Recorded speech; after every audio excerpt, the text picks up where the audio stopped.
So again अपन मिल रहे हैं। मुझे पता है कि अपन ने पार्ट 1 में मॉडल पढ़ा, पार्ट 2 के अंदर भी अपन मॉडल ही पढ़ रहे हैं। क्यों?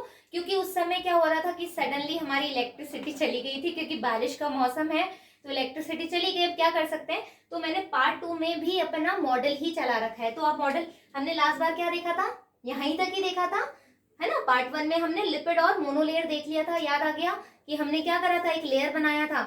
फिर वो बोला कि लेयर कैसा है, एक सिंगल लेयर है। क्यों है? क्योंकि इसमें हाइड्रोफोबिक और हाइड्रोफिलिक दोनों ही चीजें हैं। ये बात हमने क्लियर कर ली थी। अब अपन देखेंगे एवर्ट गॉटर और फ्रांसिस ग्रैंडल ने क्या बोला। क्लियर? आ जाओ।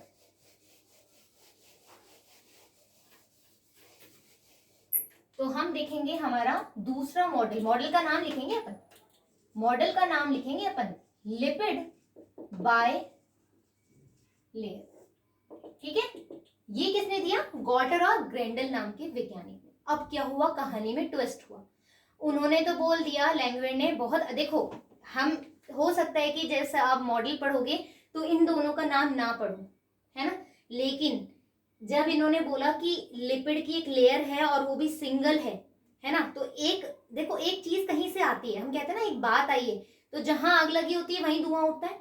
तो यानी कि यहाँ पर कोई बात तो थी, यानी कि जो मेम्ब्रेन है वो लिपिड की बनी हुई है। एक लेयर भी बताया, हाइड्रोफोबिक हाइड्रोफिलिक तक बता दिया, और क्या चाहिए तुमको। फिर गॉटर और ग्रैंडल ने क्या किया, आगे आगे उसको खींचतान करी, उस स्टोरी को और आगे बढ़ाया, उस थ्योरी को और आगे बढ़ाया, और उन्होंने क्या देखा कि जो लिपिड है उसकी 2 लेयर है, उसकी 2 लेयर है। कैसे पता लगाया? इन्होंने क्या किया बच्चों, इन्होंने इसी को फॉलो करते हुए, लैंगमुयर को फॉलो करते हुए ये बताया, इन्होंने लिया एक आरबीसी से, ठीक है, आरबीसी लिया, या फिर हम बोल सकते हैं इरिथ्रोसाइट, इरिथ्रो, ठीक है, इरिथ्रो, क्या कर रही हूँ, एक मिनट रुको, सही है ना, इरिथ्रोसाइट, है ना, इरिथ्रोसाइट लिया।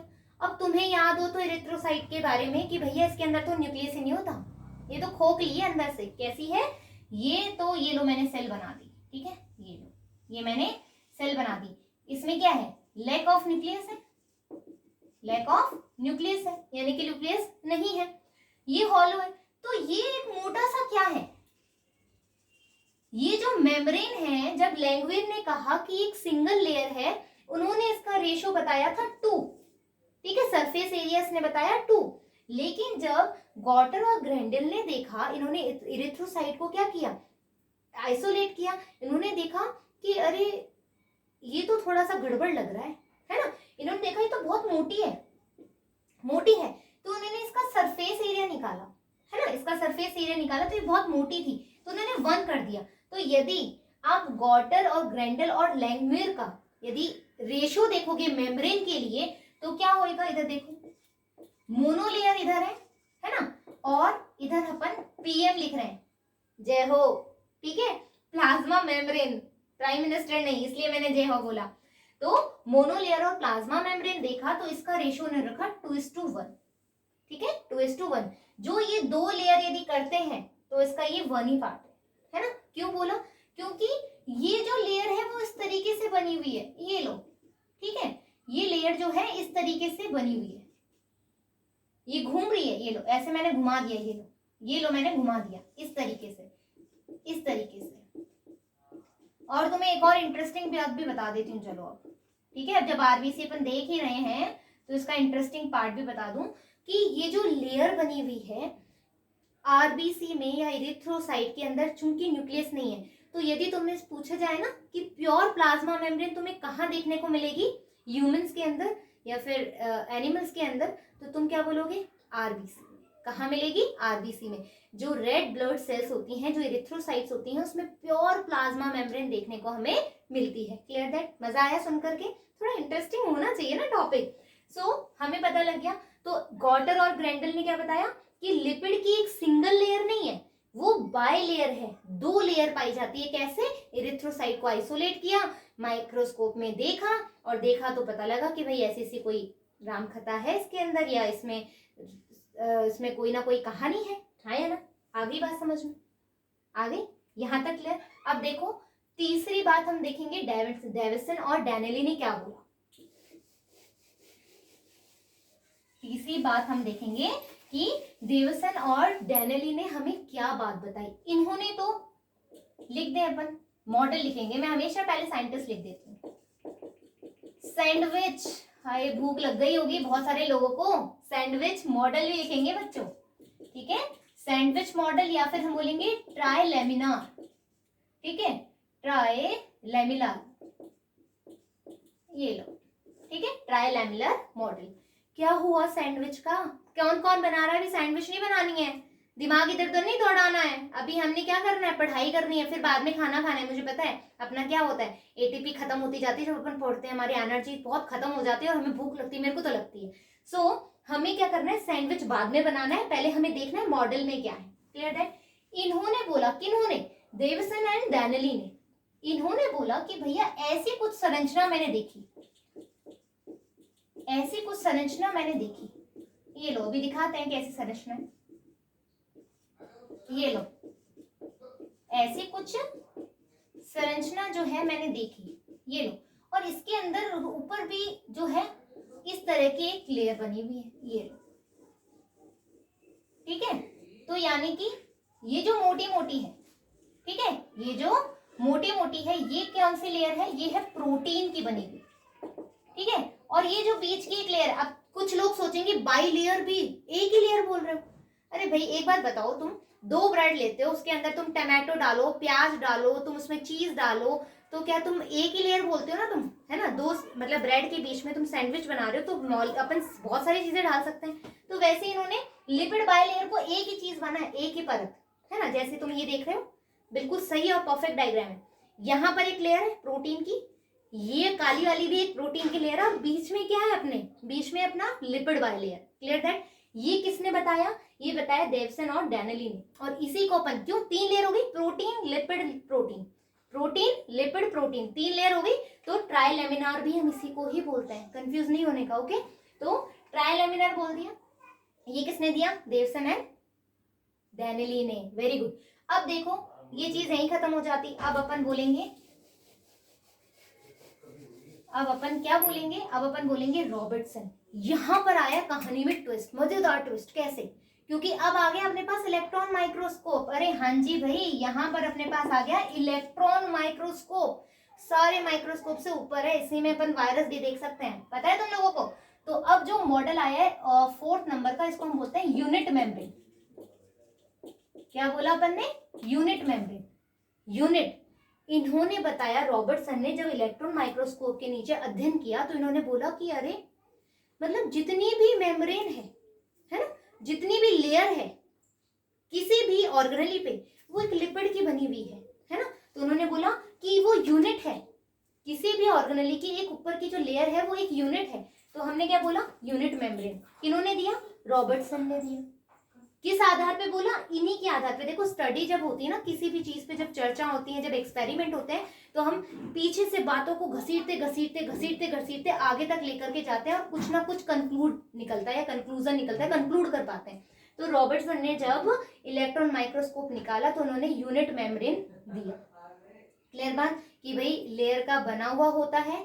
और यूनिट मेम्ब्रेन में उन्होंने क्या किया, उन्होंने इलेक्ट्रॉन माइक्रोस्कोप में देखा। कैसे देखा, देखो अपन ने क्या बोला था, ये प्रोटीन लेयर है ना, ये लो, ये प्रोटीन लेयर है और इसके बीच में लिपिड है। ये बात हमने बोल दी थी, कब बोल दी थी, जब देवसन और डैनियल ने बोला। तो देवसन और डैनियल ने जो एक्सपेरिमेंट किया था बच्चों, उससे बहुत फायदा हुआ, हमें पता तो लग गया। अब उन्होंने क्या बोला कि जो यूनिट मेम्ब्रेन है वो कैसे किया, इन्होंने बोला कि ये ऐसे एक ट्रैक है। ट्रैक कैसे, इन्होंने किया स्टेनिंग। इन्होंने क्या किया, इलेक्ट्रॉन माइक्रोस्कोप में देखोगे तो किसी भी सेल को, किसी भी चीज को देखते हो तुम स्टेन करते हो ना, स्टेन किया। स्टेन करने पर इन्होंने पाया कि केवल अभिरंजित जो हुई है, जहां पर अभिरंजन बोले तो जहां पर स्टेनिंग हुई, कलर आया है ना, तो जहां पर कलर आया वो सिर्फ प्रोटीन मॉलिक्यूल था, यानी लिपिड कोई भी कलर नहीं ले रहा है। तो उन्होंने जब माइक्रोस्कोप के नीचे देखा तो उनको ऐसे ही कुछ पिक्चर मिली, ऐसी, और बीच में ऐसा ऐसा कुछ भी नहीं देखने को मिला, यानी कि ये प्रोटीन मॉलिक्यूल ने ही क्या किया, स्टेनिंग लिया, और लिपिड में कोई भी स्टेनिंग नहीं आया। क्लियर हो गई बात। ये किसने बताया, यूनिट मेम्ब्रेन, रॉबर्टसन ने बताया जब इनके पास इलेक्ट्रॉन माइक्रोस्कोप आ गया with the help of staining. याद रखिएगा ये। क्लियर। अब देखो हमारा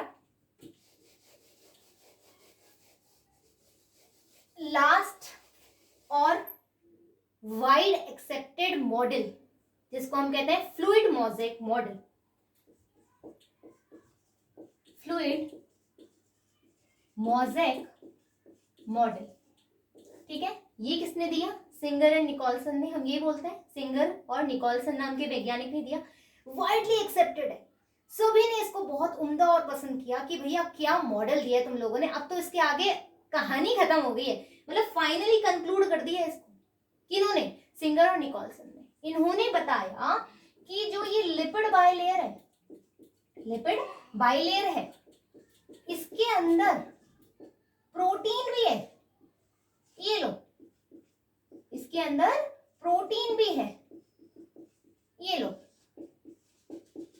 ये लो, प्रोटीन भी है इसके अंदर, ठीक है। ये प्रोटीन है और इसके ऊपर भी कुछ प्रोटीन है। ये लो, और इसके अंदर कुछ कोलेस्ट्रॉल भी है, स्टीरॉल भी है ना। बहुत सारी चीजें हैं। मैं पूरा स्ट्रक्चर समझाऊंगी तुम्हें, पूरा प्लाज्मा मेम्ब्रेन का डीपली स्ट्रक्चर बताऊंगी विद मॉलिक्यूलर स्ट्रक्चर, ठीक है, विद ईच एंड एवरीथिंग जो इसमें इंक्लूड होता है कंपोनेंट, वो सब कुछ मैं बताऊंगी। तो इन्होंने बताया कि मोज़ेक, मोज़ेक बोले तो पैचेस, है ना। मोज़ेक का मतलब होता है पैचेस। पैचेस यानी कि जैसे मेरा ड्रेस है, ड्रेस पे जो फ्लावर बने, ब्लैक कलर का है, इस पे बहुत ही जो पेल येलो टाइप का जो फ्लावर बना हुआ है, ब्राउनिश, लाइट ब्राउनिश कलर का जो फ्लावर बना हुआ है, ये एक तरह का पैच का काम कर रहा है ना। तो यानी कि एक लिपिड लेयर में कुछ पैचेस हैं, यानी कि प्रोटीन है, ठीक है। या हम कहें कि साइटोसॉल है, जो इधर साइटोसॉल होता है ना, कोशिका के अंदर साइटोसॉल होता है ना, उसके अंदर ये फ्लोट कर रहा है ना, फ्लोट कर रहा है। यानी कि मेम्ब्रेन के अंदर इन्होंने क्या बताई? फ्लेक्सिबिलिटी बता दी, डायनेमिक स्ट्रक्चर बताया। ये याद रखना दो बातें, क्या क्या? एक तो इन्होंने बताया डायनेमिक स्ट्रक्चर, डायनेमिक बोले तो जो इजीली मूव कर सकता, इजीली मूव कर सकता हो, डायनेमिक बताया। और इन्होंने डायनेमिक बताया, उसके साथ ही इन्होंने फ्लेक्सिबिलिटी भी बताई, ठीक है। फ्लेक्सिबिलिटी यानी कि फ्लेक्सिबल भी है, फ्लेक्सिबल है तभी तो आयंस को अंदर बाहर ले जा सकता है। ये बात भी किसने बताई? हमारे सिंगर और निकोलसन ने, with the help of fluid mosaic model. Clear that? तो आज हमने क्या पढ़ लिया? हमारे इसमें हमारा मॉडल बिल्कुल अच्छे से कंप्लीट हो गया। अब देखो, फ्लूइड मोज़ेक मॉडल है, तो इसका डायग्राम हम देखेंगे नेक्स्ट पार्ट में, यानी कि पार्ट 3 के अंदर अपन इसका पूरा अच्छे से डायग्राम देखेंगे। इसी के साथ में क्या क्या चीजों से बनी हुई, जैसे हमने बोला लिपिड से बनी हुई है, प्रोटीन से बनी हुई है, कार्बोहाइड्रेट से बनी हुई, कैसे, ठीक है, कितने परसेंटेज पे, और साथ ही इसका अल्ट्रा स्ट्रक्चर भी हम देखेंगे इन नेक्स्ट पार्ट। तो मैं मानती हूँ कि आप इतनी ही प्यार से मेरा वेट कर रहे होंगे जितने प्यार से मैं आपको पढ़ाना चाहती हूँ। सो फिर मिलेंगे जल्द ही हम प्लाज्मा मेम्ब्रेन के 3rd पार्ट में विद अल्ट्रा स्ट्रक्चर। जब तक धन्यवाद, घर पे रहिए, सुरक्षित रहिए।